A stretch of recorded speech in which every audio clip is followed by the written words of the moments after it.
let's try and look at this with a bit more context again by bringing up our favorite set of documents, the new standards. I love them. They look so good. What are you talking about? Oh dear. They look so much better than the old ones. We could have used some color. I think I prefer the policy guidance because at least I've got the color cues for the different. Yeah, I did like that too. But I like that this is structured in a way that's more actually in a way. It looks similar to a unit of competency. So that's what I can hear. I can see the unit of competency, the structure of unit of competency, performance indicators.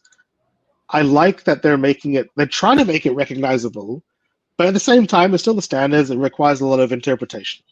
Yes. So this one here is my favorite one at the moment. And really? I know a lot of, yes, anything that requires questioning is my favorite. I know most people look at this and just run away and go, oh my God, 2.2. Vet students are advised prior to enrollment about the suitability of a training product. That's a long sentence, and there's a lot of commas in that sentence. There's 1, 2, 3, 3 commas in a single sentence, and then indicators to make it even more fun. But this is where we can now point this new question. What does that mean for us for this training product? So if I was a Cert 3 individual support provider, I would look at this and say, okay, what does that mean for our organization and our students and our staff, our processes, for Cert 3 individual support alone? There's no need for me to try to answer this in the context of my entire scope, because I can't. So this is where the question really drives context. So I can break this question down. I can say, okay, prior to enrollment, what does that mean for our RTO for Cert 3 individual support? Suitability for training, what does that mean for our RTO for Cert 3 individual support? Digital literacy, what does that mean for our RTO based on Cert 3 individual support? So this same question, you can keep throwing it at this.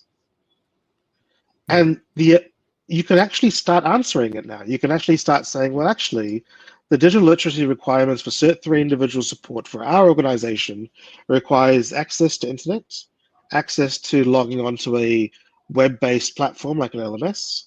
They need to be able to engage with Microsoft Office. You can actually start answering the question.